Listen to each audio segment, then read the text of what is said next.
So we're going to talk about Gundam Wing.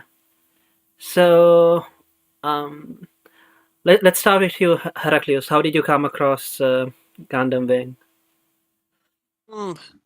Gundam Wing is a very well-known Gundam show. Once I watched Double O and Unicorn, I was younger. I almost So we're immediately going to talk after about watched Wing, Gundam Wing. because Gundam Wing So was, of course, the first Gundam series to ever come um, over to the States, let's and start that with you. was a lot more well-known, a lot more popular back then. I say its popularity has slightly diminished, but it's still very well-known. And it's still iconic and one of the Gundam series that gets the most attention as far as marketing and whatnot. Hmm. I kind of get the impression that maybe it's more popular in the West than it is in Japan, but because as you said, it was the one of the first Gundam Yeah, series which came. I would have to say that I disagree on that. Like that might have been true immediately when it came after it came out in the West, but today not really. This show has gotten like a lot of model kit attention. It's gotten a lot of side story slash sequel mangas, which are just batty in Mm. terms of what goes on and happens. And you only get that if there's a lot of interest in the show itself. Like G Gundam's not gotten much of that. Gundam X got none of that.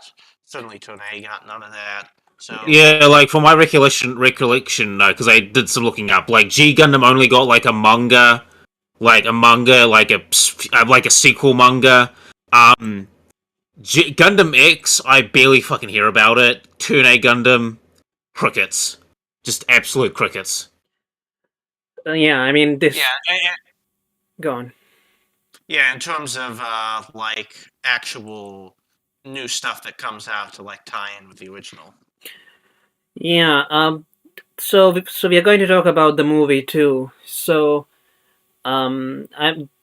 I guess is that also unusual, the fact that it got a movie, or was that already? Yeah, that is also unusual.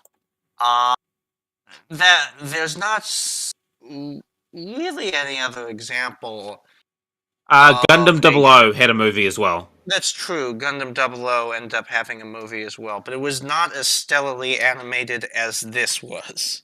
Oh no, this show looks fucking amazing. No, this like movie looks fucking amazing. Yeah, sorry, the movie, my bad. Gundam Endless Waltz is amazingly animated. If you see the GIF we have on screen, yeah, that's from the movie.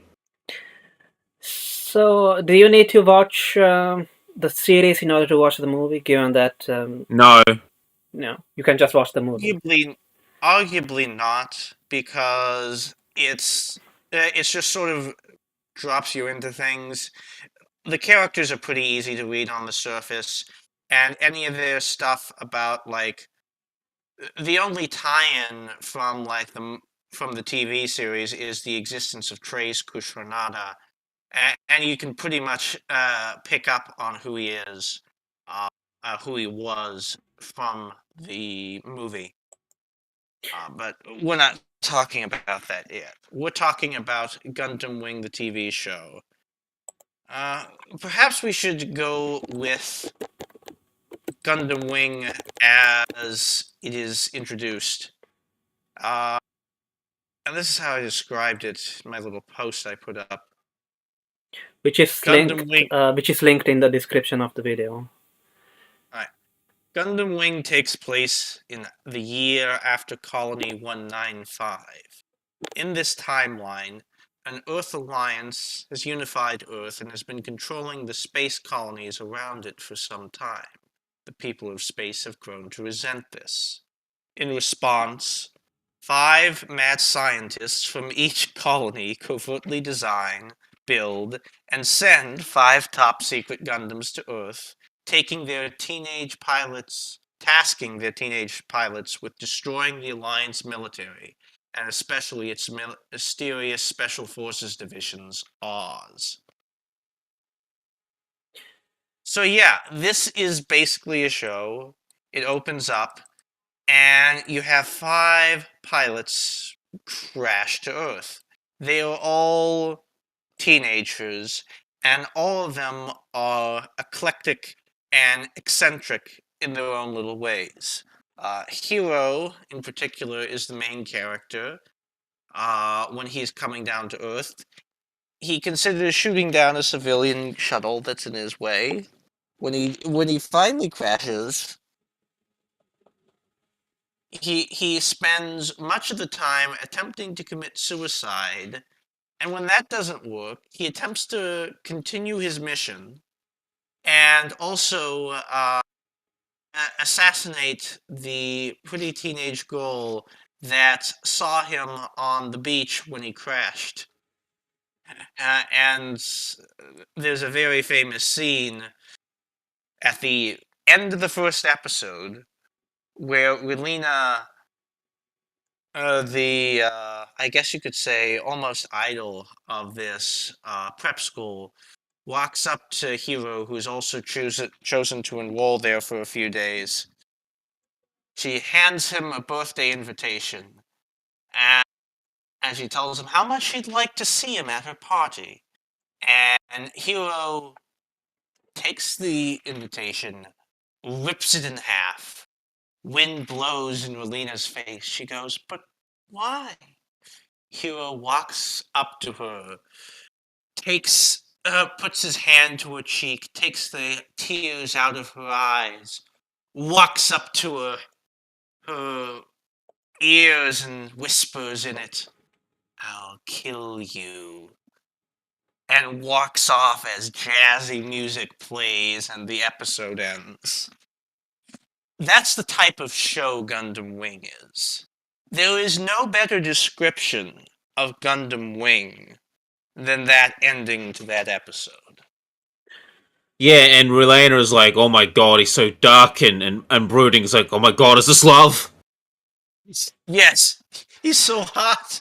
Yeah, she totally gets into him because of this. Like, literally next episode, she stalks Hero to his next site where he's like sabotaging the military. And then she just interrupts him in the middle of what he's doing and demands to know what he's trying to do. And so, of course, Hero immediately tries to shoot and kill her. So romantic. So romantic. Of course, another third party gets involved to prevent that from happening. But yeah, it is a very wild show, to put it mildly.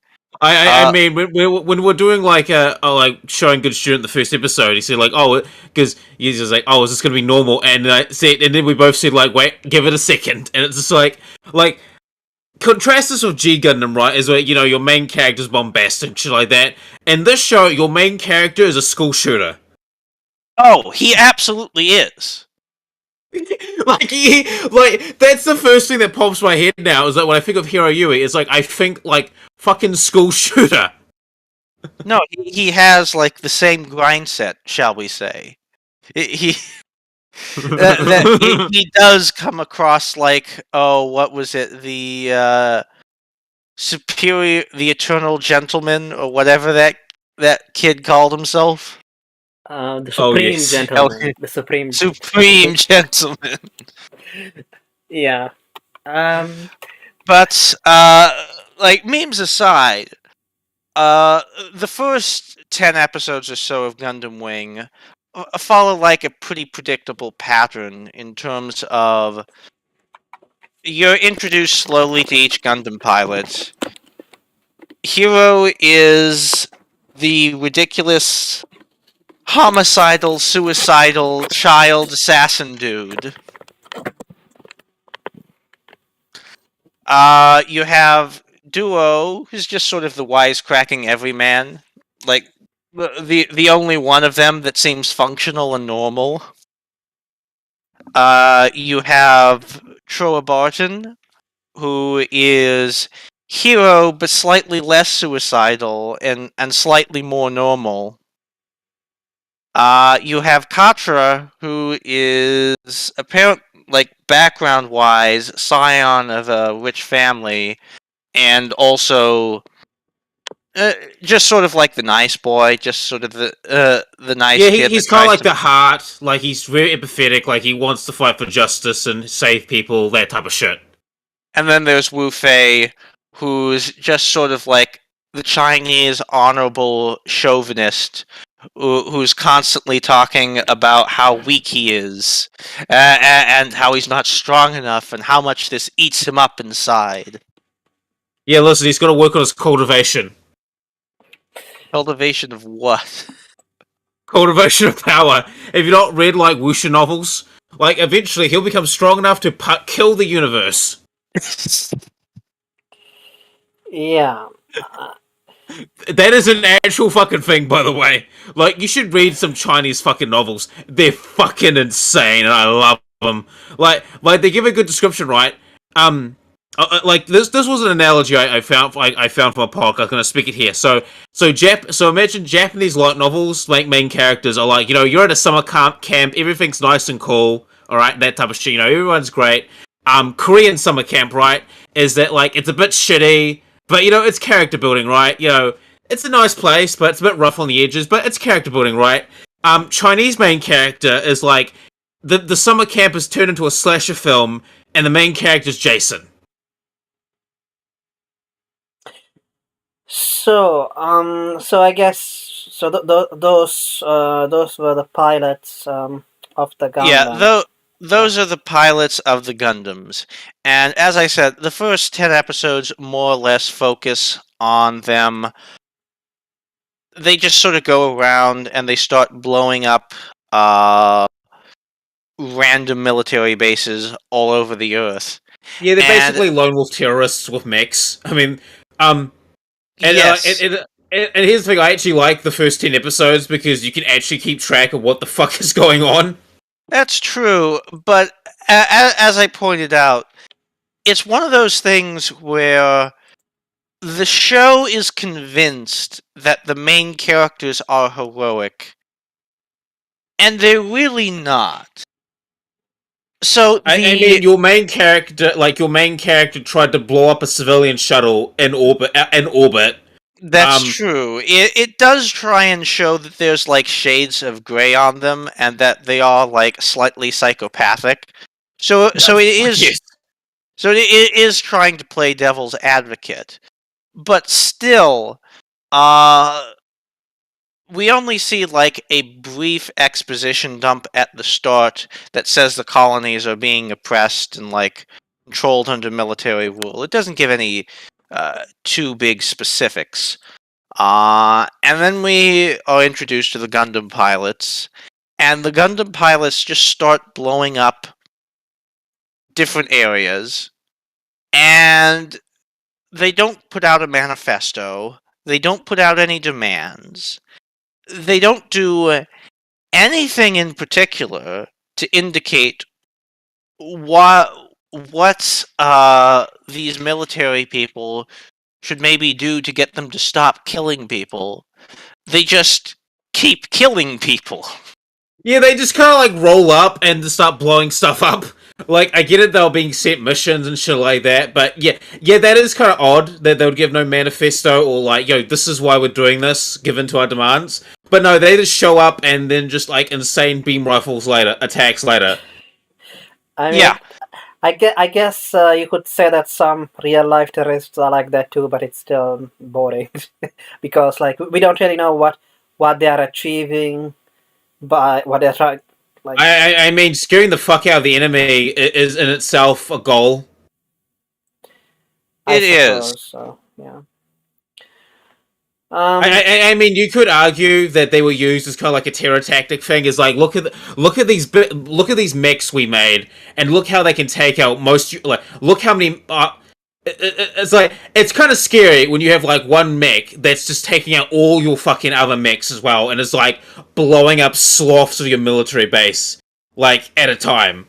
I mean, that is a pretty terrifying weapon. It's like sending a space marine to a US military, like a military base, and they just clean house. Like that sends a pretty strong message. Yeah, Yeah, I guess it's a bit different from the usual Gundam thing because it's um so it's one side with a lot of mechs which are not that powerful, and the other side with just I don't know because it's yeah, yeah, it's not yeah. yeah, go on. Yeah, this show would set the reputation that Gundams are ultra powerful machines that simply can't be touched by regular giant robots. This show really starts that sort of trend and feeling amongst people. Yeah, because like the Gundams in the show, they kind of feel like they're just a superior mech. Like they're just superior overall. And like say you're like we'll say Joe Smith, right? Joe Smith, the grunt soldier, right? Like even if say Joe Smith gets to pilot a Gundam, right? The Gundam is too much for like the ordinary, grunt soldier to handle because they're just that good. Like it takes a supreme pilot to pilot one of these supreme machines. Yeah, that is very much the feeling that Gundam Wing gives. There's actually an episode where one of the enemy aces essentially gets a Gundam of his own, the Tall Geese, and a regular soldier tries to use the thing, and he just fucking dies. He fucking dies from the G forces and like crashing the thing. Yeah, I guess it's not exactly the new type thing though, because in this case it's more that the mechs are powerful, but still, yeah, Yes, yeah. There Yeah, is no yeah, new and type what I think is, concept. yeah, and what I think is interesting is you'll see this theme pop up more and more. Um, you'll see about like these Gundams are more special. Like it's not just like they have like the head crest shit and they're called Gundams. Like no, there's something special about these Gundam mechs, mobile suits in particular, and even in like the show itself. I mean, there's a few scenes like you'll blink, you'll miss it, but there's like a few scenes. It's almost like the mechs are talking back. Like there's Mm. a one scene where like Katra, is it Quatra or Katra, I think it's the Katra. yeah, Katra, Sandrock, the Sandrock guy. There's like a scene where he's about to blow himself up, right? And then like his cockpit opens, and the mech just starts like walking towards the enemy.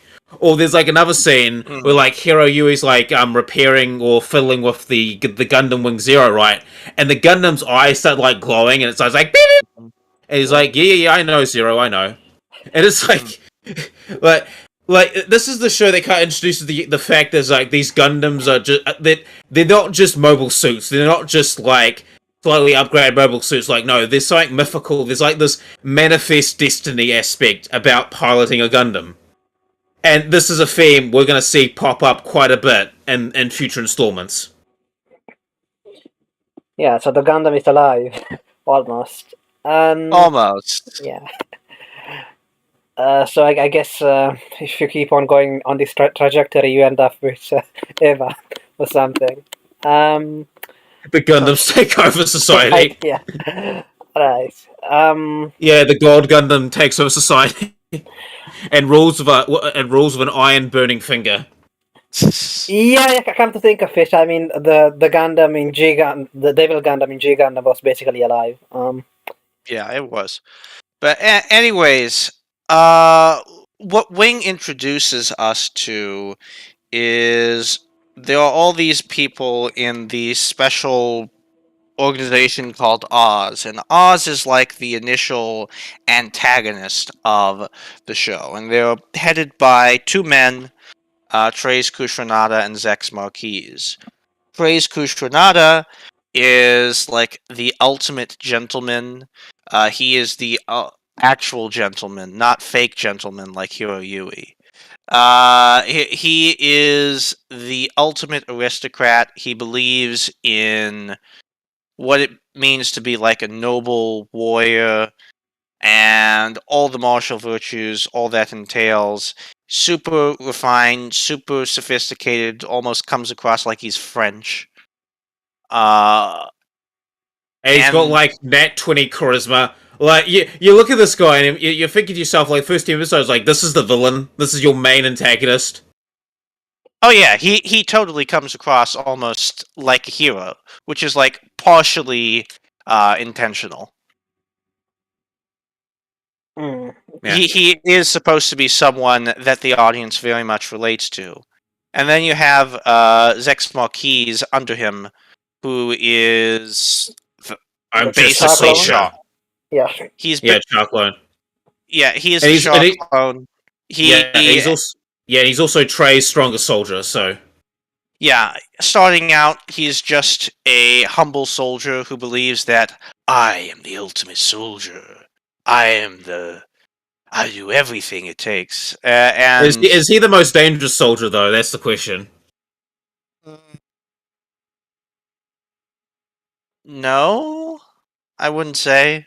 I was making a joke to MD guys, but never mind. I'd Oh, say okay, the most dangerous soldier. soldier. Yeah. Yeah. Um. Nah. You get it now. Yeah. Yeah.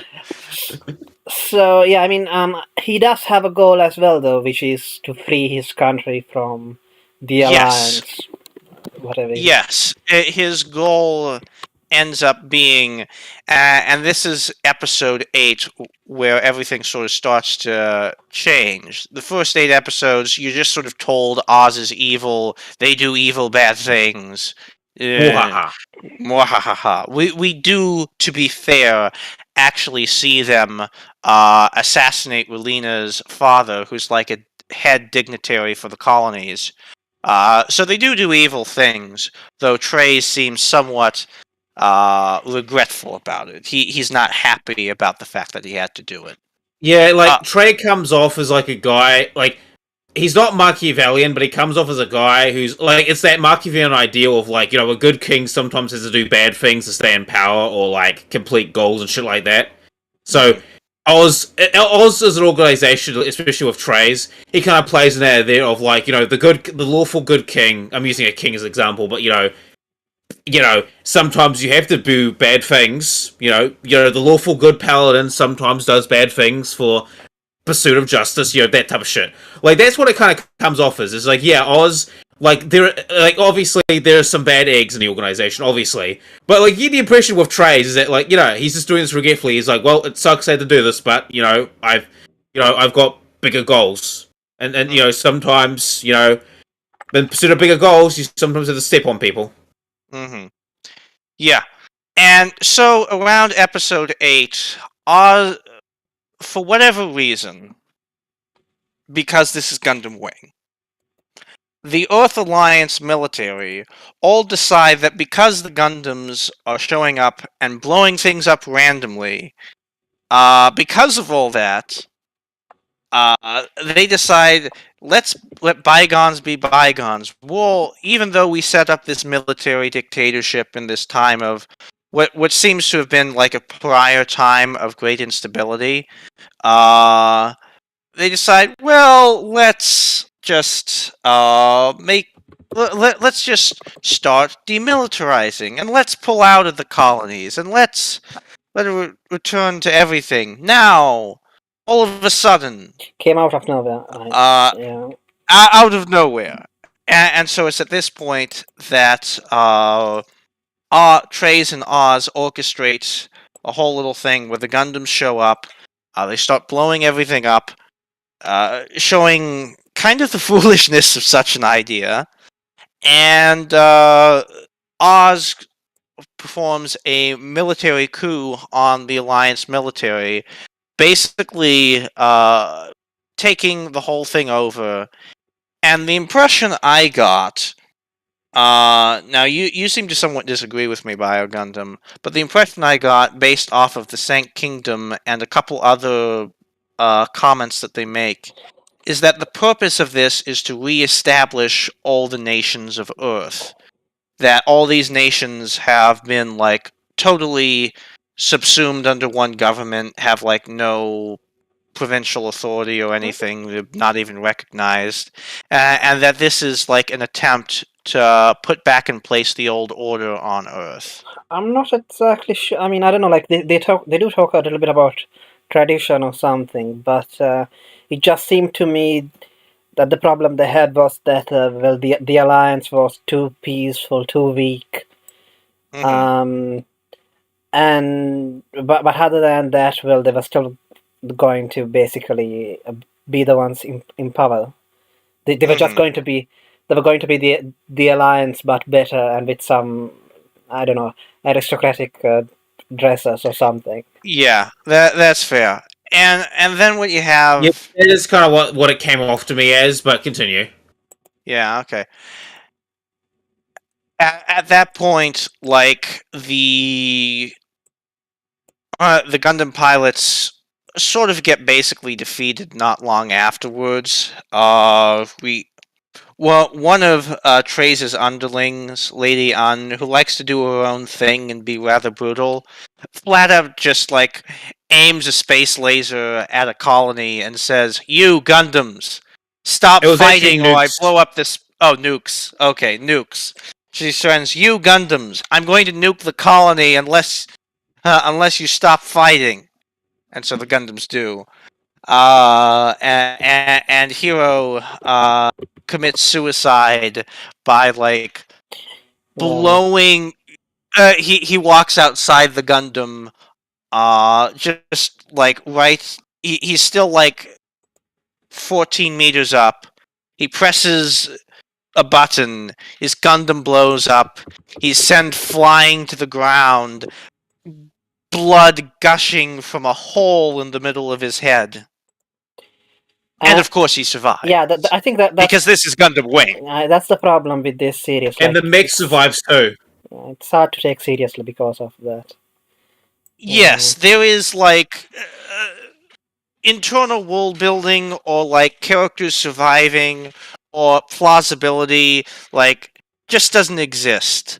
Like what ends up being one of the most powerful Gundams ever in the show, like Wing Zero, it's not even mentioned how it's made, and I had to like look up. It was like watching the show, and I had to look up the wiki to have it explained to me how this happened. And it's Katra with like just a design and some of the funding from his family, which is now like unpopular and on the outs. Just with that, and a little bit of funding from his family, was able to put together the most powerful mobile suit in the universe in like a month, with no one in particular helping him. It's like, wow. Yeah, yeah. I mean, I mean, That's look, in his defense, like, Kachura is quite rich, so what's a small amount to him is probably, like, massive dragon swords of treasure, but yeah, this dude literally built the Gundam Wing Zero in his basement. yes. It is absolutely absurd. Absolutely absurd. It's like, shit, man, why don't you build more mobile suits? Like, more Gundams, like, let's just crank up the power. yeah, I mean, look at Rena. Rena's rich. She probably has some money. We could use that, sell a mansion and then make more Gundams. but the show, go on. yeah. But after this happens, like Oz like off screen, Oz slowly Frey's relative power starts to wane. We get introduced to this Rockefeller Foundation, who are totally named after the Rockefellers, and they're Yeah, no basically like, coincidence at all. yeah, and they're basically just like society of old European aristocrats who believe in like tradition, quote unquote, but really more order, and that we, the enlightened peoples, will control people and force them into. And we will control them for their own good. If you've ever like, if you're vaguely familiar with the Assassin's Creed games, they are the Templars. That's Yeah, pretty literally what much. they are. Yeah, pretty much. And so they gradually get more power. Treys resigns. Uh, Treys basically just decides, oh, I'm losing authority. I don't want to fight for it. So he just Wasn't it resigns. because of the dolls or not? No. Was that Huh? didn't Treys resign because of the dolls, because they were using The mobile dolls. yeah, Yeah, partially in protest over the mobile dolls, which he didn't like. They're they're just controlled AI mobile suits.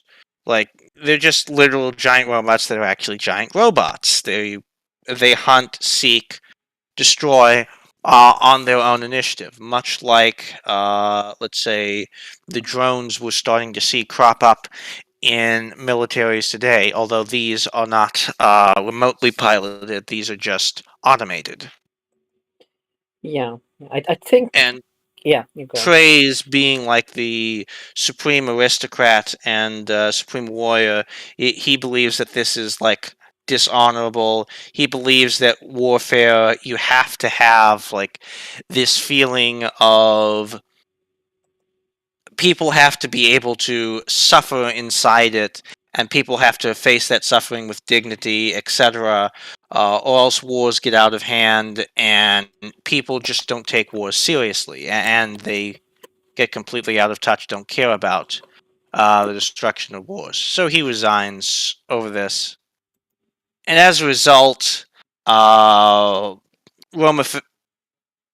some amount of soldiers that were like loyal to him just sort of like spontaneously revolt on their own. And that becomes like the new guiding uh, big issue for like the next 20-30 episodes. And then once they're finally put down, we're introduced to like a terrorist organization that we've never heard of before, called the White Fang, They that just was show hidden up out of nowhere. that was hidden somewhere in the colonies. Show up out of nowhere, even though like before this we were told like that the colonies were the worst, most peaceful peoples and didn't do this shit, and that the Gundam pilots were a one-off. No, it turns out White Fang has existed like the whole time in secret, and they're crazy, and they try to blow things up, and there's like a big final battle. Treys eventually rises back again to becoming leader of the Earth uh, because of various political machinations, and also, frankly, chance. Just pure happenstance. And there's a big fight between him and his former lieutenant, Zex Marquise, and both of them are apparently trying to arrange this whole battle so that they so that it will be like a final battle that is so terrible that no one will ever want to commit to war again, and that this will take that this will take the war spirit out of people. That this will be a war to end all Yeah, wars. I think he literally says that. Yeah. I hate to pop their bubble, right? But people were saying the same shit in World War One, Yeah, then World War Two popped around, or every single fucking major conflict in human history. They've all said that, and guess what? The next big war comes. It yeah, doesn't end. I specifically said the war to end all wars because that's what the Great War was called, the war to end all wars, and they had a sequel 20 years later. I don't know. Like the Maybe this was a setup for a sequel to Gundam Wing. Who knows? no, they like specifically are not. Like the show is like very idealistic. It Oh fuck yes, it takes a lot of Leslie. interest in this idea of Relena Peacecraft, where she starts controlling her own country at some point because it's like secretly she was a princess the whole time. Yeah. Her name Exactly. is her true surname is Peacecraft of the Sank Kingdom of Total Pacifists, and she is And she decides to take on this ideology of, if only we display our total commitment to pacifism, then it will allow people to believe in us. It will allow people to not need to invade us, and that they'll have no need to go after us. So therefore, everything will be fine. And even if it's a somewhat unworkable and unreachable ideal, I think it's good for society. Uh, and apparently, no one asked her. Well, okay, that's nice. Do you have police in your country? Do you have? To be fair, I think I mean they just mean like something which is not the police is not a military, so. But like sort of like the whole idea here is that they are wanting like a society of total. I mean, they don't make it super clear, but they talk a lot about total pacifism, and they use those exact words, total pacifism, many times. Total pacifism, if you're actually committed to it, means an anarchist state. It means no police. It means no anyone attempting to coerce via authority, which I don't know. I think they just meant But yeah, and not guess having a what? military. Guess what happens when you have an anarchist state, right? You have warlords pop up yeah, to pacify the local area. the history on that is quite clear. Now, perhaps I'm taking them too seriously Yeah. because they never talk about such things like that. But even so, they talk about total pacifism a whole hell of a lot. Yeah, and the And they people that embrace such ideology. Yeah, and they seem to take it. Okay, go ahead. Yeah, and historically, the people who embrace such an ideology get totally pacified by rival warlords and rival states. So Yeah, I mean, like usually the pacifists, you have them all in countries where like they are protected by somebody else, which is basically what happens with Arena as well. She's basically protected by somebody. The Gundam pilots. Yeah, the people who are willing to use the violence. So it's kind of hypocritical, I guess. It is. But like these are also characters to a great extent that like wear them, wear their ideals on their sleeves. Like, well, as we're introduced to Alina as she's started like ruling her country, we're also introduced to like this dignitary from Romefeller, who's this other teenage girl named Dorothy. she loves war.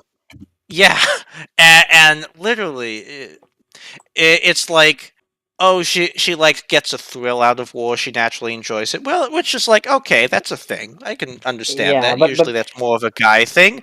But literally, at the end of the first episode, she's introduced. She does a twirl in the middle of a garden, stares up to the sky, and shouts as if she's shouting to Alina, "Hurry up and start a war!" It's like, I mean, speaking about chicks fighting wars, so I forget which guy this was. This was during the First Crusade or second, one of those conflicts. So one of the guys, one of the major dudes who's commanding in that conflict, his wife was one of the daughters of like William the Bastard. That's right, William the Bastard. William the Conqueror was she was the daughter of this guy, and during pillow talk, she was like talking to this. I forget which king it is, but he was one of the main dudes, I think, First Crusade, and she was talking about like how hot, like during pillow talk, she was just talking about how hot it would be to like to see him like in battle and like bathing in the blood of Muslims and shit like that. And he thinks to himself like, oh, that sounds like a really good idea. I should go on crusade. I forget which one it is. I'll try and find out. But basically, this dude married one of William the Conqueror's daughters, and this was a thing that she brought up like after sex. She's like, "Hey, honey, you'd be really cool is that you go and play armor, go to the Middle East, and go like slay pagans for me." yeah, First Crusade was the successful one, barely. Second Crusade was the ignominious failure. Third Crusade was when they blew up the Byzantine Empire. Fourth Crusade where they looted and sacked. No, Third Crusade was Richard the Lionheart, shit like that. Fourth Crusade where they burned and sacked Constantinople. Going Okay. going back to Dorothy, I mean, it turns out that like the reason why she loves voice because some trauma or something. Because Mhm. I don't know, did that really make any sense? If you remember, To be honest, I don't even remember that. Can you like explain that a little bit more? like she was talking with Quatre, and she stabbed Quatre with a Yeah, the sword. little Yeah, rapier. rapier. Yeah. Yeah, and then she revealed that um, her father was killed in war, and because of that, somehow I don't know, like it didn't really make any sense. Bar Gundam, can you remember it at all? No. Look, she's just a crazy bitch, okay? Like she's like William the Conqueror's daughter. Like she wants you to go out and mech suit and blow shit up. She wants you to make love to her while covered in blood and entrails. Like she's just a crazy bitch. Okay, here's direct quote. My father fought. He fought so I wouldn't feel any sorrow, and he died. Right. That's why I'm going to die fighting a beautiful battle. Like, so I guess just she was like so enthralled by the beauty of her father's death that she wants to reenact it. Yeah, like you said, Bio Gundam. The best explanation is bitch is crazy. Hey man, it's like Dr. Dre. It's like Dr. Dre says, like bitches be crazy. Yeah. Speaking of the women in this, yeah, go Yeah. on.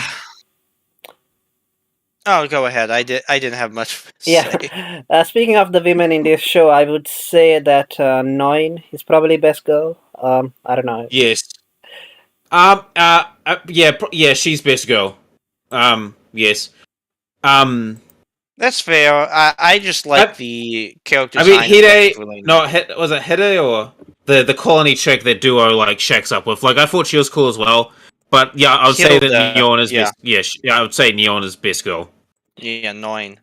No, Yeah. annoying, I didn't like. Annoying is best girl. Yeah, I didn't like her when she was introduced because like she came off as a bit hypocritical, and but the whole thing with Wu Fei was funny, I guess. Yeah, he's like, listen, women don't belong in the battlefield. Get back in the kitchen. Make me sandwich. Get back in the kitchen. Because I remember. Like Wu Fei just shows up and says that shit.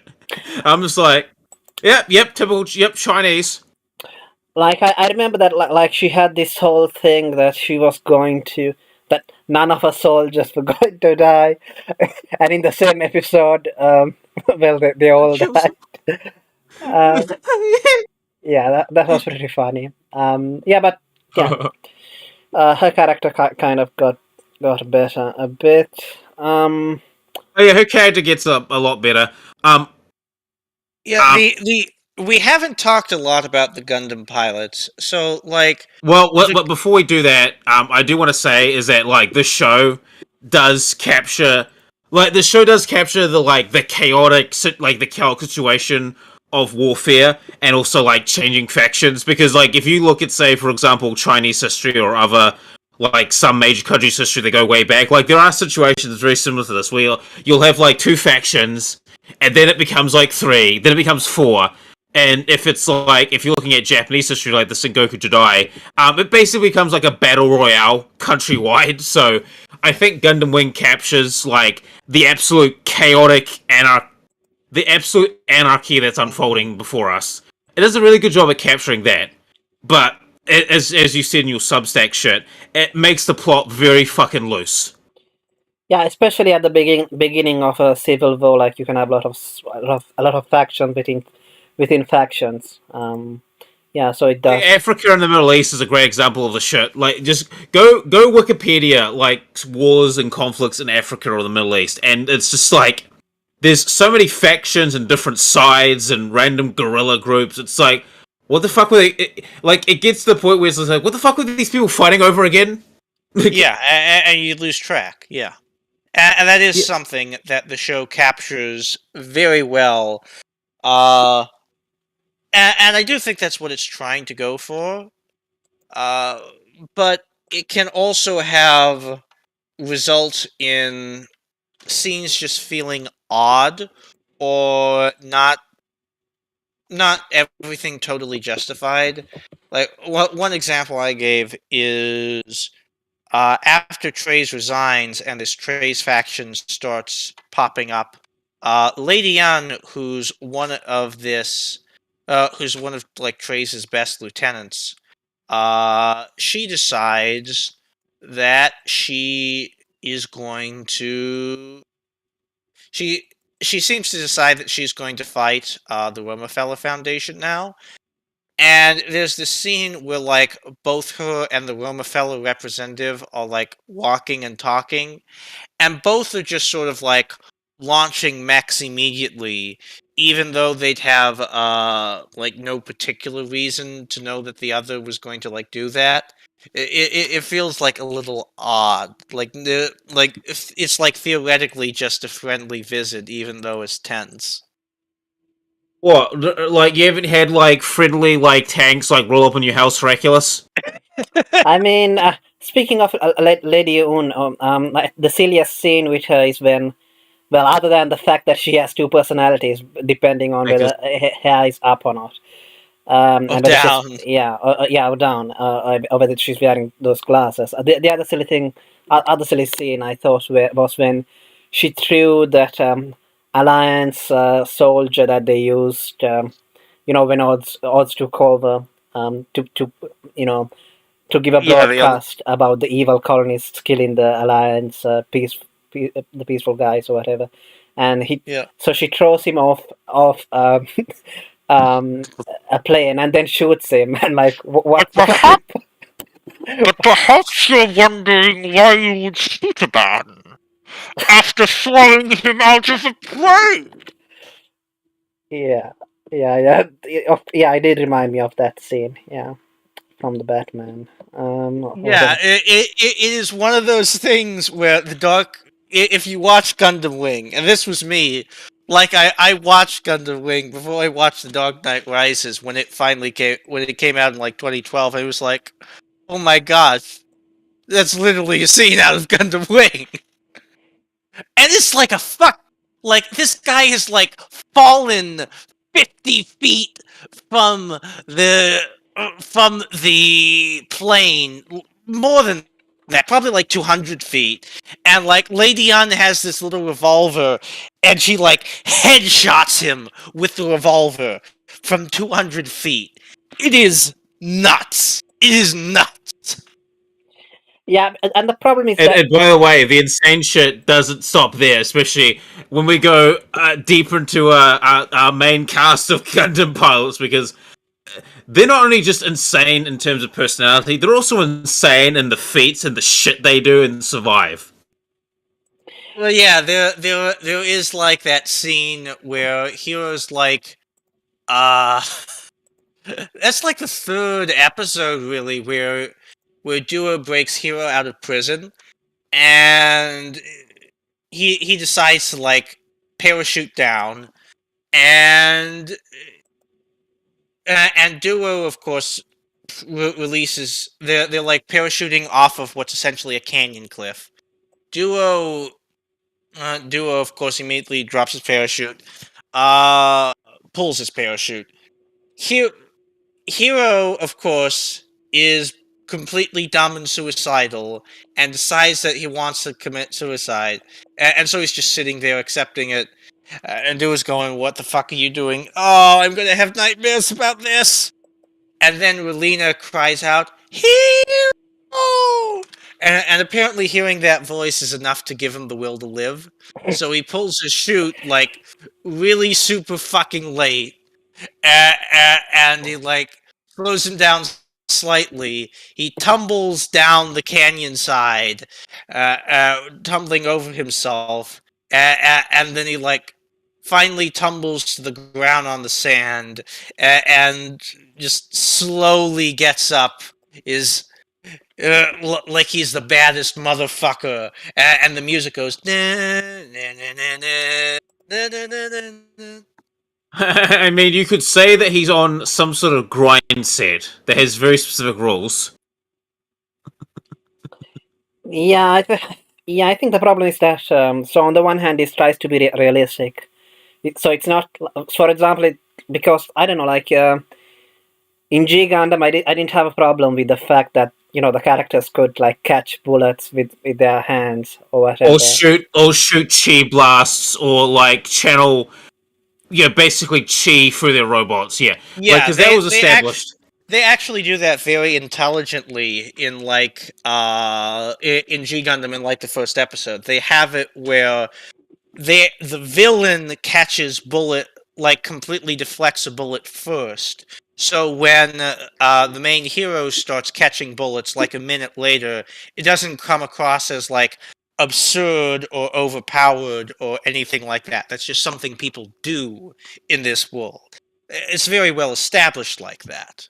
Here it's like, no, the Gundam pilots are just fucking crazy. Yeah, I think Yeah, they're almost like superhuman. yeah, maybe it would have been like better if they showed us a little bit of what the hell their training was, or maybe I don't know if they were. I mean, I'd love to see their training regimen, because like Hero tries to attempt suicide several times in the show and fails. Yeah, because there's no explanation. It's not like they say something like like in fucking MDS where like, okay, it makes sense that he's immortal because like it's an experiment or something, because of genetic manipulation or whatever. But here it's more like it looks cool, therefore yeah, that's pretty much. The anime reaction pic of because it looks cool. That almost describes this show to a T. Yeah. But Now, yeah. since we're still talking about, should we sort of move on to the main character cast? Because Okay. Yeah, we haven't been talking much about what they do through most of the show. Like, most of the show, once you get past the first 10 or so episodes, they just sort of bounce around with them being in random places. Maybe one Gundam pilot helping another around, but them all being very disconnected and just sort of doing their own thing. They never really work together as much of a solid team throughout it. And it almost comes across like every episode was designed around an idea of, okay, let's have the Gundam pilots do this. Let's think about what we want to have them do, and then let's write around how we get them to that spot. Because there's a lot of like sort of like jumpy writing in order to Yeah. get them. here's the around. thing: they don't actually like fully work together until like around the end. Like shit. Like, Oh yeah, the very climax. Yes.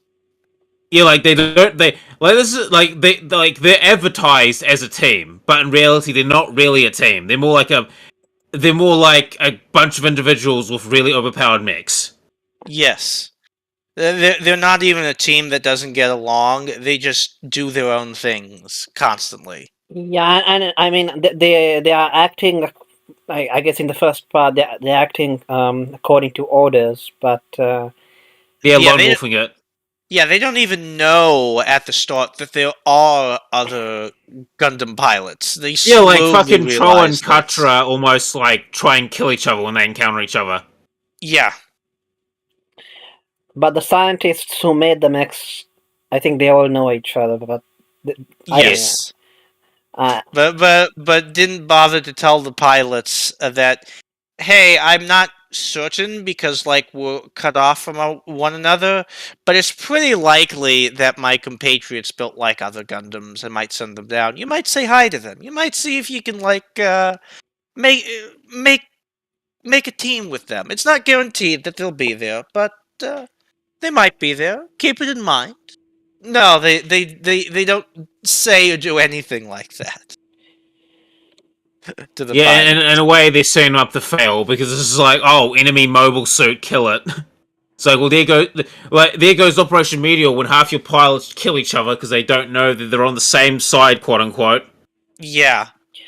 This is a show that is like very loosely plotted. This is like the first Gundam show where it feels like the writers almost didn't know what they were doing at times. Yeah, I do get that impression. Like, it's random, it's chaotic, but hey, it looks cool. So, who cares? Yeah, But anyway, but back to the characters. Shall we talk about them one by one? Okay. Yeah.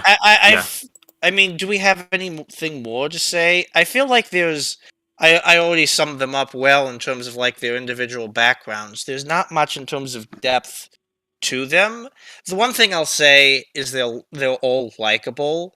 They all have like their own little interesting character traits, and there's not a single one of them who's dislikable unless you're a feminist, in which case you must hate Wu Fei.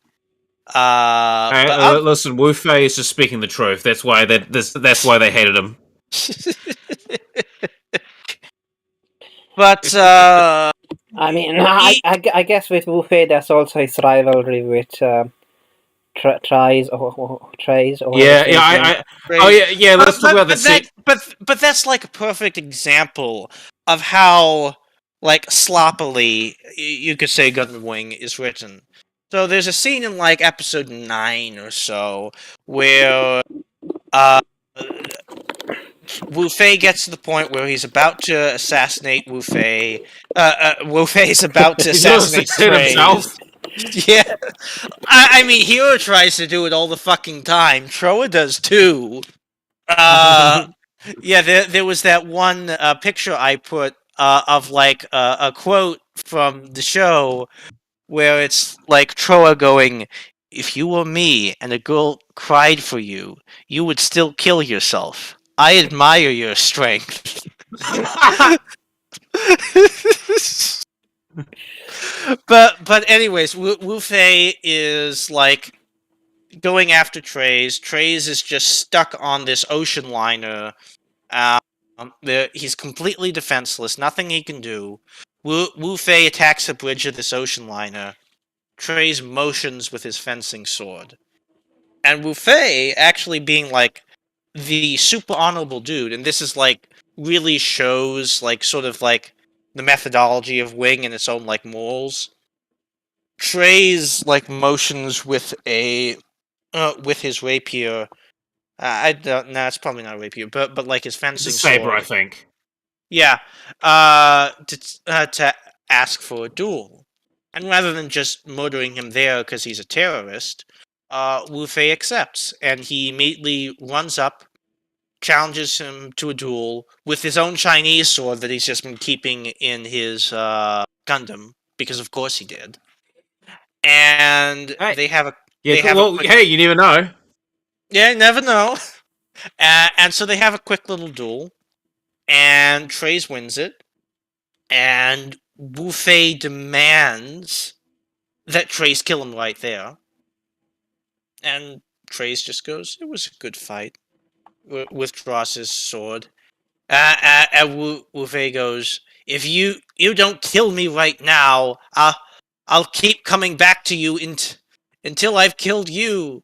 And Treys goes, That sounds interesting. I hope we can fight one another again." And Wu Fei just gets so mad, and he goes, "Damn it!" And he throws his sword into the ground. And then he just like slinks back away and goes into his Gundam, and it just walks off like depressed like.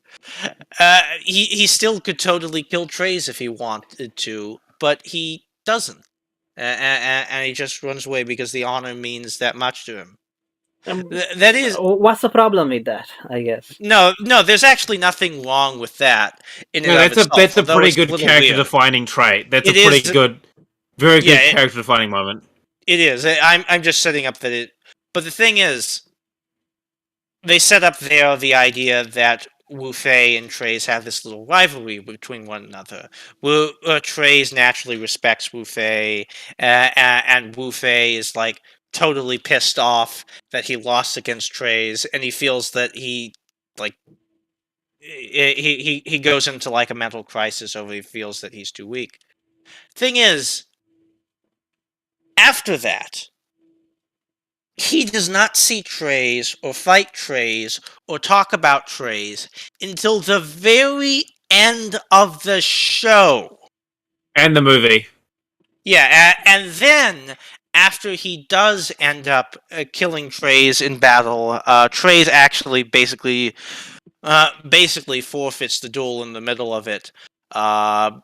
Because he sort of like wants to die for like the good of humanity, whatever, and he wants to die by the hand of someone he respects. Uh, and then like in the movie sequel, like Wu Fei is like totally obsessed with this, and like obsessed with the fact that like Treys allowed him to kill him. But but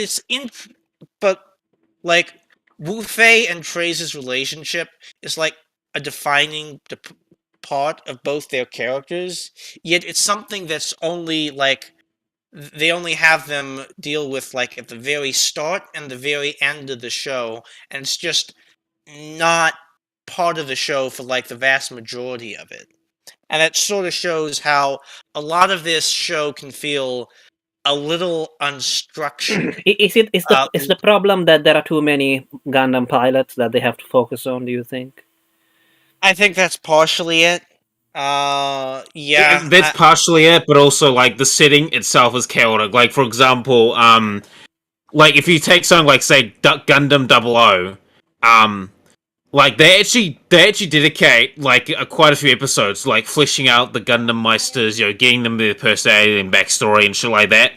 I feel that with Gundam Wing, like the setting, there's so much shit going on. It's very chaotic. It's very back and forth. That I really think they wrote themselves into a corner, especially when it comes to the individual characters. Because like in Gundam 00, they did have time to flesh out some of those characters and shit, like some of those Gundam pilots and shit. And you know, I do think what's the other? Nah, yeah, like 00 is like basically like an example I can think of that kind of relates to Wing.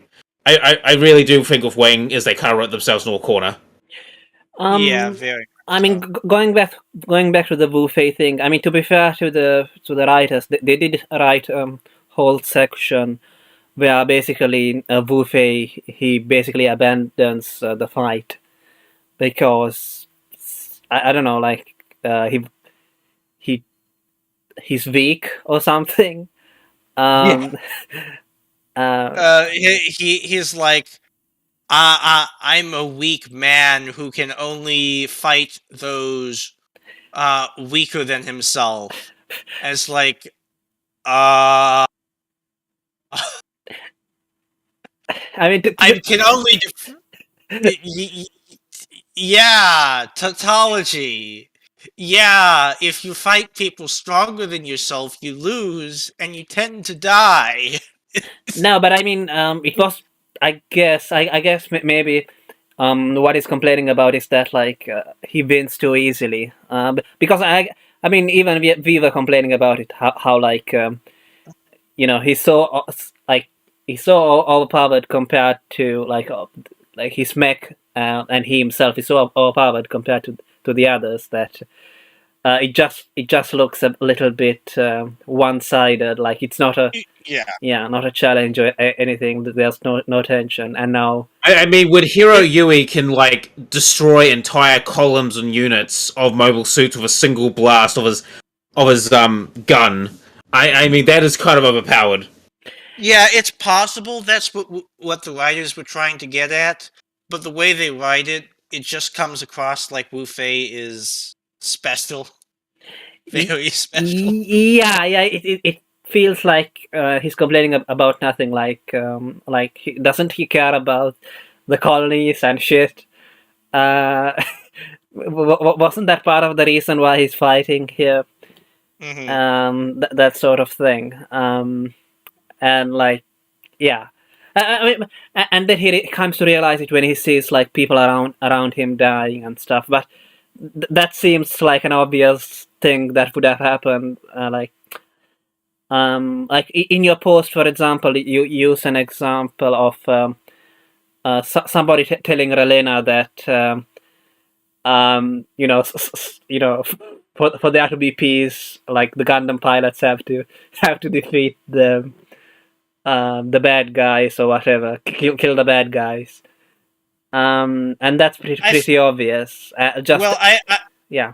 I was talking about a scene where Relena like meets the mad scientist dude. Yeah, that's built the Gundam wing, and she's going like, how can killing killed lead to peace? And the guy goes, it leads exactly to peace. Wars are started by people, and they end with people. Heroes ordered to attack the dangerous evil people responsible for starting wars. Yeah. Direct quote. So Yeah, it's one of those things where, like, yeah, okay, Relena is like a naive teenage girl, but it comes across like the show is impressed with itself for making this proclamation, but that you might Yeah, kill like evil people. I'm just watching this, and I'm like, yeah, no shit. Yeah. yeah, I mean, and it also comes across like he's just going like, oh yes, all my enemies are dangerous and evil by nature. And he's like got these like ridiculous monocles, and he totally looks like he's an evil motherfucker himself. to be honest, I did like the character designs for the mad scientists. I thought that they were good. Like I don't know. Yeah, I mean, they are distinctive looking, but they're also super cartoony looking, and I don't feel like they fit with the rest of the character designs. I don't know. I kind of yeah. I mean, I've decided Hercules, like they do kind of look a little bit out of place. Like maybe just tone it down a little bit. Yeah, I don't know. Yeah, they look like they're from like Mega Man, to be honest.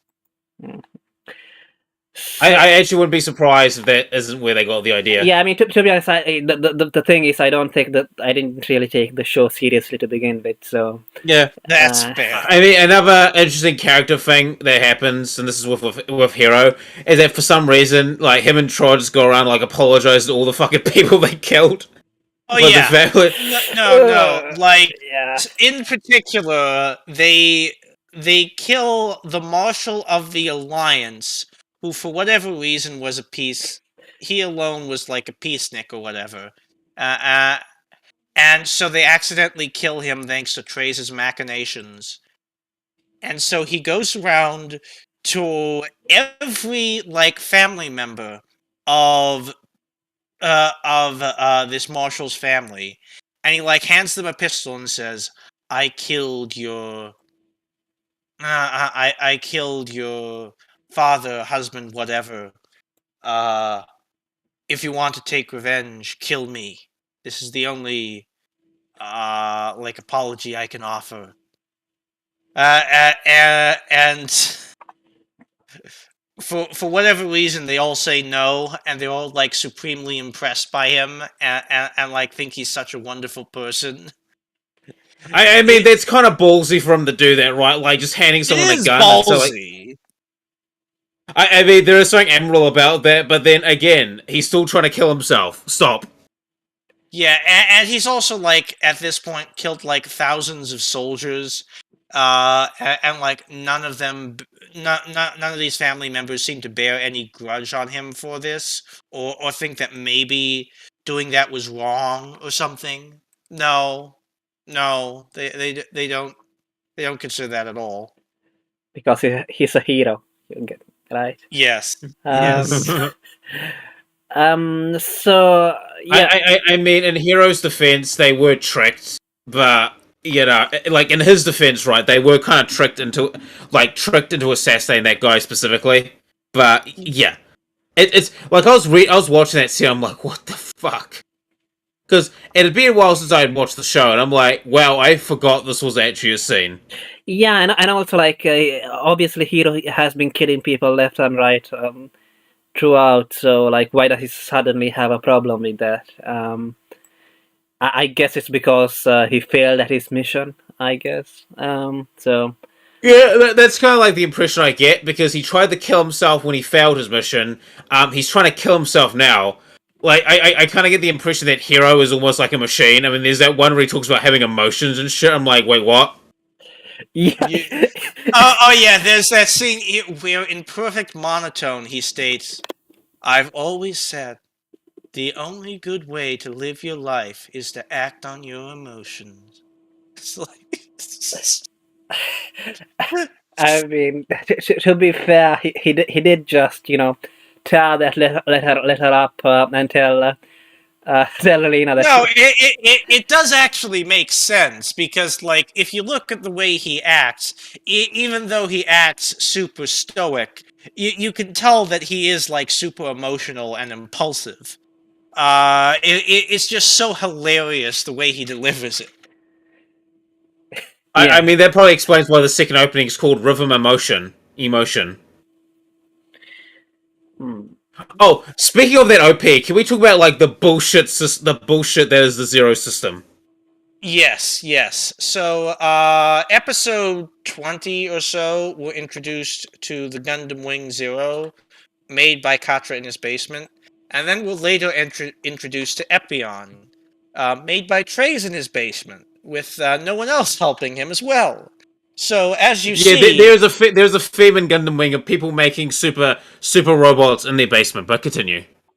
yes, the Xero System is this system where it feeds the pilot all this information, and it feeds them information of like all the possibilities of the way a battle could turn out, including if the battle turns out in such a way eh, as to have like the pilot die, or the possibility of the pilot like blowing up a space colony, or the pilot. And so the Zero System, because it's showing like every possible scenario to the pilot, somehow it like has the great potential of like turning the pilot completely insane. And so, like Katra, for example, starts to decide like, well, I have to like kill all my enemies, and the colonies have betrayed us. Therefore, the colonies are all my enemies. So I have to destroy all the colonies. And that's sort of like the type of shit that the Zero System like is supposed to do to you. But it's like one of these things like that if you master it, it turns into like the it turns you into the ultimate blind killing machine that can just wipe its way through anything that even looks at you funny. It's actually a really neat idea. So what's wrong with it, Bar Gundam? Um, it's very overpowered, and only Hero Yui can use it. Oh, well, actually, Quattro uses it a Vex, little bit as well. But it's just like, as well. yeah, Zex Zex as masters well. the Yeah, he masters it. But it's like you've got this bullshit AI system that is really overpowered. And only a couple of people can like use it shit like that. What I dislike about it is that they what is this? Is like this never comes up in the movie or like how the fuck this was invented. Like it's Oh just no. like it was just invented in two random people's basements, and I'm like, Yes. I would have liked a bit of foreshadowing with this technology. I mean, the And idea is cool. yeah. Well, technically, like the design is like goes back to the five Gundam, the five mad scientists who apparently designed Wing Zero at the start, but didn't build it because they decided it was too dangerous. They just gave it to Katra to build in his. They gave him the Katra the blueprints to build in his basement. Let's continue. But it's just like Yeah. it's just like, why not give all the upgraded mechs to Xero System? Yeah, yeah. It's definitely weird. It's def but I mean I don't really have too much of a problem with it. And like I said, I do think it's actually a neat design idea, and it really goes Oh, through it's like a cool. lot It's cool as and, shit. and it fits with a lot of the themes Wing is trying to push of like soldiers and what it means to be a soldier, and how like being a soldier affects you. So I think the problem is that like with those colonists, what were they called, the White Fang? There White wasn't Fang. yeah, there wasn't enough foreshadowing that. Yeah, Yeah. there wasn't tons of build up, you could say. Um, Yeah, and because like a part of me is just like, what happens if like the people who control the mobile controls? What if they got like the fucking Xero System in them? yeah. Like, I So Well, mean, presumably it would drive the AI mad too, because it would be like like already a humans like having trouble trying to make decisions. Like I think the AI would be completely incapable of making decisions. so That so given that we're talking about the Zero System, Quatre, like, did he dream about destroying a colony, or did he actually destroy a colony? Like, I think he did actually destroy a colony. yeah, because I like what because Hero says like Wing gives them futures too. Like, so did the Epion. Like, it gives them like it's a probability shit. So it's either if he kept on going on that path, he would destroy a colony, or he Oh, might have okay. destroyed a colony. But like, I remember distinctly in the show, like Hero basically saying like oh yeah, we should say yeah, the dude is Six is fucking Millardo Peacecraft, Relena's older brother. Dun dun dun. Yeah, yeah. They really they reveal that pretty early on. There's Yeah, actually this but this basically great he. there's actually this great scene. I'm sorry to cut you off. Where where Hero and Zex are having a duel. Where Lena flies like her plane in between them to talk to them, and then like Zex won't listen to her, so she goes here, and then Noin has to explain to her, please, please, Lena, whatever you do, don't wish death on your own brother. My yeah. brother? I mean, another problem with that scene was that I don't know. It looked like she was like floating. Like, how was she able to speak to Hero? Magic. Yeah, No. She was just like hanging out the side of the airplane, which is like risky as all fuck, but fine. It was the plane itself which was like almost hovering yeah, exactly. in place, Yeah, which was super fucking weird. yeah. That was the weird thing about that scene. So, going to the Warriors thing, given that you're talking about Zek's character a bit, I think that they did a good job with his character. I thought, uh, yeah, especially with his motivations changing. Well, Um, Zex is interesting because like he like first at the start he's like wants to rebuild the Sand Kingdom. Then he does it, and then he sort of like doesn't know what he wants to do anymore. So he eventually decides, well, I'd kind of like to have a last duel with the Gundam pilots. So I'm going to like invite them, like full expense, treat them as my most honorable guests, and yeah, and I'm going to shoot down the allied Robofeller people that try to snoop into my affairs on this. I mean, Yeah, I yeah, I didn't really make that much sense that he would go that. But I guess it may. That's because he's a warrior or whatever. So it's supposed. yeah, and even I mean, after this, like he talks with Treys, and Treys goes, there will be a court martial, but if you rededicate yourselves to fighting the Gundam pilots, I'm sure you'll be let off scot free. And it's like, what the fuck? Like, anyone who is essentially like a main character in this show exists in their own universe where they don't have consequences for their action. Milano Peacecraft shows up for the fucking movie. He was supposed to be dead, but he's alive. Yeah. Well, at least that was just like, blew up in a big explosion, but like theoretically could have survived, and like told Hero that he'd see him again. Like that's like standard story Bullshit. shit. Yeah. It's not like Lady Un gets shot in the gut and then like survives anyways.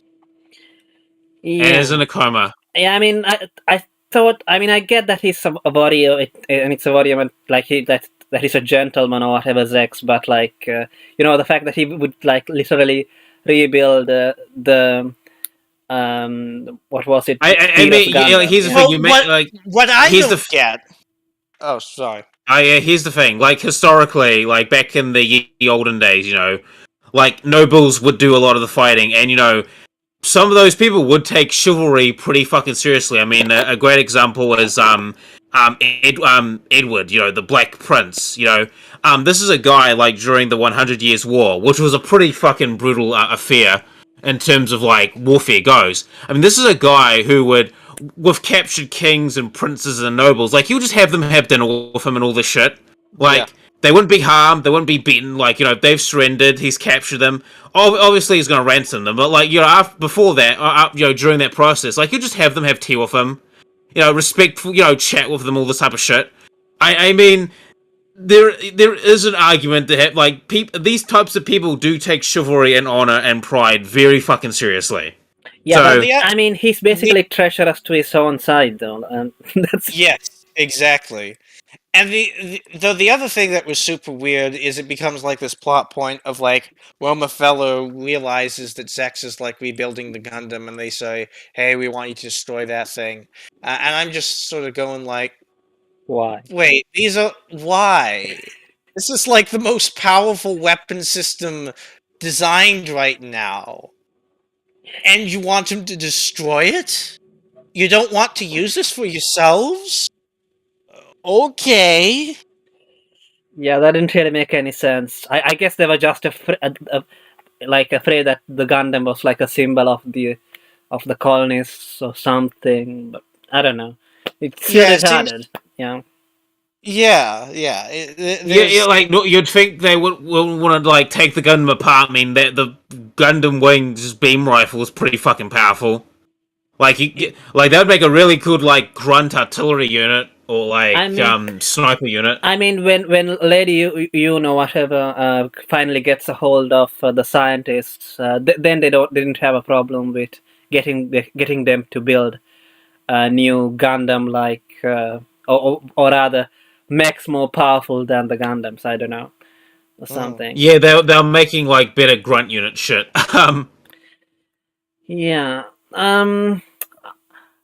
As Heraclius said, like it kind of feels like the characters are in their own bubble. A lot of Oh fuck yes. So do we want to wrap up talking about the TV show and talk a little bit about the movie? Yeah. I'm starting to get tired. So okay. So the movie, I wasn't really that impressed by it. I mean, it's a nice Christmas movie. I would watch it again at Christmas time. There's some nice action, but I don't know. Like, I didn't care about the new faction that was introduced, as if there weren't already enough factions in. Yeah. It generally has a very positive reputation, and personally speaking, I really like it. It's essentially like a blockbuster action movie. You have what is frankly like some of the best anime battle sequences that you will ever see. Oh yeah, like if really. you're looking for like fucking mecha action, this movie is fucking great. Like it's Oh. well animated. I mean, if you look at the GIF that we've got up screen, I know I mentioned this before, but like Well shot it too. gets close up too. Like there's very good animation, very good directing. The mechs like in the movie, they move differently too. Like they're more like less stiff as well. If you notice, like you got like the heavy Yes. arms, like it's doing flips and shit with its dual miniguns and all this shit. Or like the But Death Scythe with its like organic like bat wings. but it's not like they're lacking weight either. It doesn't feel like they're totally weightless like some of the modern Ava rebuilds or something like that. No, like they actually feel like heavy robots. Like if you look at like the Gundam wing, like when it moves, it's like flat. Even when it's like up in the sky, right? It's like moving and positioning itself, and it's slowly drifting down, like it's slowing down and shit. Like this is a very good movie. Yeah, and the story itself is thankfully a lot simpler. It's just a simple story of there happens to be this like niece of Treys Resigns named Morimea. So like this army colonel decides to like prop her up as as like a figurehead and decides to perform a military coup. And basically, his whole idea is that the post-war era is not being particularly kind to soldiers. That it doesn't have a place for them, and that sort of becomes the running theme of the show. Is this tension between the soldiers who very much want a place for themselves and want to have a society that will accept them and look with suspicion on like the total pacifism, etc., that has taken place with people like Relina and stuff like that, versus like people like Hero who are soldiers who have started to have regrets about their life as soldiers, or who have gotten tired of the amount of civilian casualties that they inevitably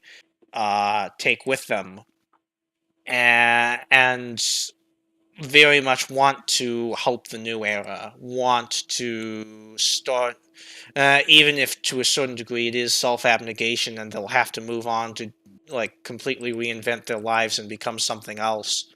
They do want to. They do want to move into this new era of peace. Yeah, and the funny thing you mentioned that because this is the exact same feeling that Samurai going into the Meiji era felt. The ones that backed up the imperial government. Yes, it's very much that exact same feel. Yeah, and that's the running theme throughout it. Like Hero and Wu Fei have a very nice dual sequence where they're like debating in the cockpits directly around that. Uh, Ghost Lightning, the old Blogger. anime blogger.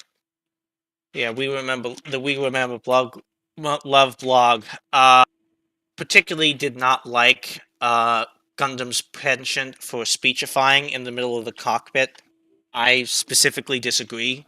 I quite enjoy that, and I feel that as sort of like an extension of you're essentially having two samurai dueling each other directly, talking about their ideals, and able to you're able to blend seamlessly both the external and the internal conflict with one another, and I've always actually enjoyed that part of Gundam, and you see that on screen there in Endless Waltz when you have Hero and Wu Fei fighting. The Wing Zero and the Xero System, as Bio Gundam mentioned earlier, also isn't like super overpowered or anything in Endless Waltz, although it does have a tremendous fuck off cannon. Oh yes, even more overpowered than it was in the TV show. But also, I must admit that the custom designs for these for these mechs look absolutely fucking amazing, and I always fucking cry when they blow up in the end. It's like, no, why couldn't you just keep it in your garage Hmm. when you're inevitably gonna need them? Yeah. It has this idea where like the opening generation is sort of like the Gundams and the fighting were never seen again. And then it has a Until little the new epilogue. sequel manga comes out. Yeah. And then it has actually a pretty nice epilogue where it just shows like little still images of like the good ending for like each of the characters, often like just living a normal life with their love interests. Yeah, yeah. Except for Wu Fei, I think. Well, uh, yeah, Wu Fei, Wu Fei's just like living the warrior life. He's going around destroying weapons because he's too tied into like fighting. He can't move beyond it as well, but he's moved beyond it somewhat. yeah. So basically, what was Wu Fei's problem? Bec like in this film, why did he side with the other side? Oh, he sided with them. Like you can almost think of it as like a class conflict thing. Like the other side is literally the class of warriors. The all the people who are soldiers are fighting for that side, and they're fighting for a society that is going to be like somewhat militarized, regimented, etc. And Wu Fei personally does not like, cannot stand this more peaceful society, the civilian, the liberal society. And it's just driving him up a wall. He can't fit in there. So when this new organization comes in to sort of reinstitute a more militarized society, he jumps at that. And Yeah, he like decides to fight for them. a great analogy is like, you know, Athens versus Sparta, right? Like a Spartan is not going to feel at home in Athens, and a person from Athens is not going to feel home in Sparta. Yeah.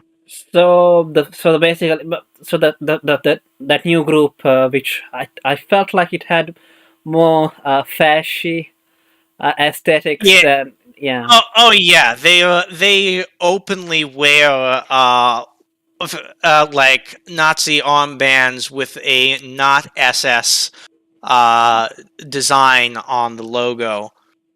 Yeah, Yeah, it's very much, but it's not like totally one to one because like they don't make it like black. They make it like sort of a white uniform design. It's actually a very pretty design, and it's a very it's very well done. It's like purposely being done to invoke Nazi aesthetics, but it's not so one to one that you go, "Oh, these guys are just Nazis and so evil." Ugh. yeah. No, it's actually like Yeah, really nice.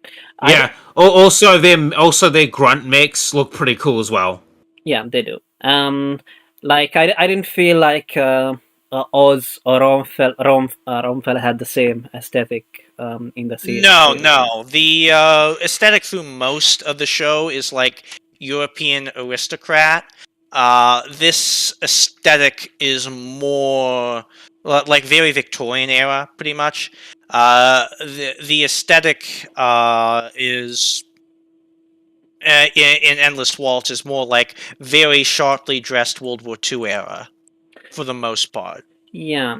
So the bad guys, whatever they're called, so they're all colonists, and they were, and they also talk about the what the real Operation Meteor was supposed to be. That's a retcon that they make at the very end of Gundam Wing, where they reveal that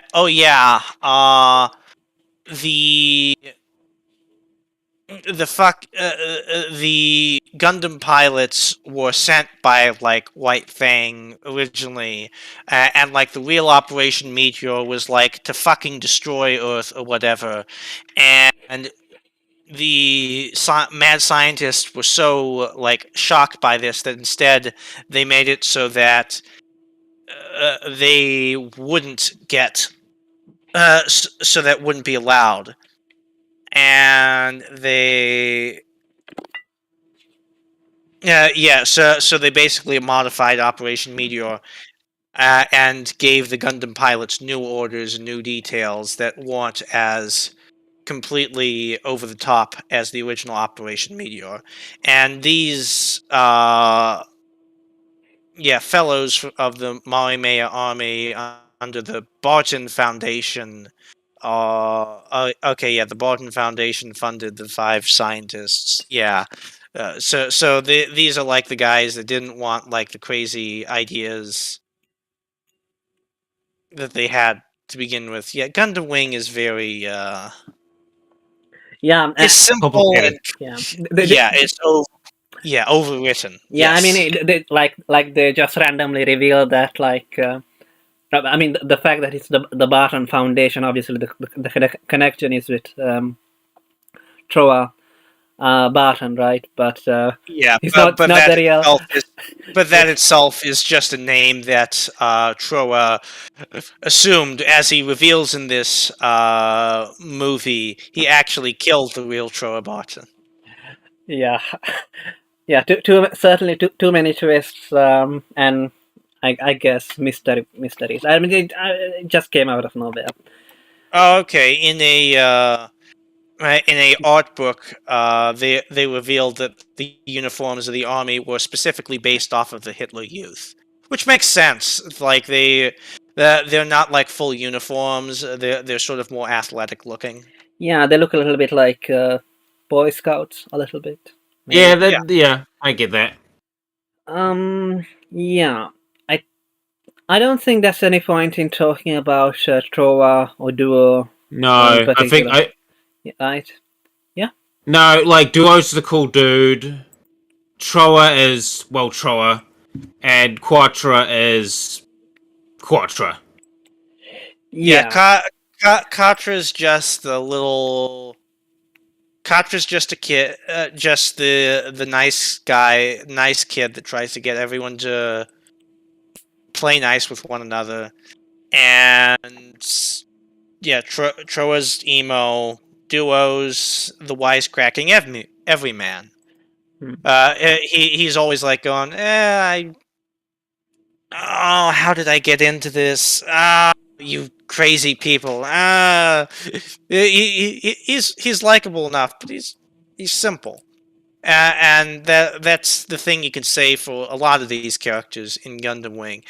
Their designs are actually very iconic, and because of that, these characters are actually very memorable. Probably more memorable than perhaps you could say they deserve to be.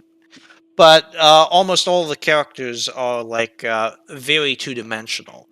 There's not. They're just sort of there, and there's not tons to them. I mean, that's sort of fine enough. I do wish that they'd added like a little bit more to some of the characters here and there, but it's all right. So I guess it's Hero and Wu Fei that got the most. I guess. Yeah. Most development, yes. So If you can call it that. yeah, if you can call it that. I was about to say that. It's like they barely changed at all. Hero goes from like wanting to kill Lena to like accepting her to maybe wanting to accept her to let her smooch him, but he's not going to take the first step. She'll have to do it. And Wu Fei goes from like autistic warrior to autistic warrior to autistic warrior that will I guess fight for peace now. Yeah, I did like the scene at the end of the series where like it's Relena's turn to tear up the letter, the invitation letter. Yeah, that is a nice callback. Yeah. Hero doesn't even look. He just like smiles. He's like, eh. So I guess the scores. I'd give this a light 5 out of. I'd give this maybe a high 5 out of 10, maybe a 6 out of 10. I couldn't go higher than a 5 out of 10. Like, yeah, and to be fair to it, this show is iconic. Like, Oh, fuck yes. You will watch this show, and you will certainly remember it. At Oh, least yes. parts of it. You won't actually remember what the fuck happened in the plot. That's going to go out the window within like a week. But you will remember all the scenes. You will remember the wild things that happened. So with regards to that, it like punches above its weight in a way. It's like, on the one hand, it's like totally incompetent in creating a coherent plot.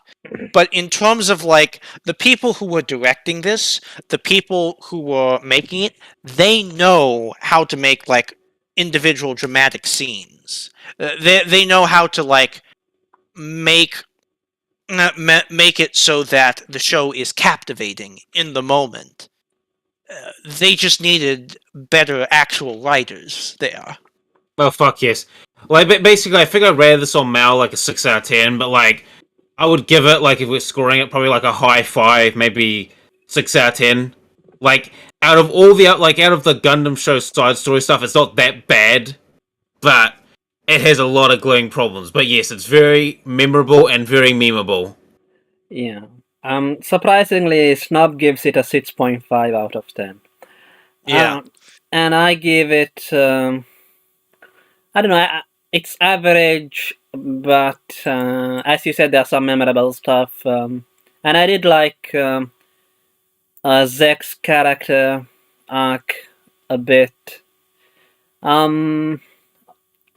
Yeah, and I guess Treys was alright as well, but I feel like the characters were misused in the end. So I will give it a 6 out of 10. And yeah, with that said, let's end this stream. Right. All right, bye bye.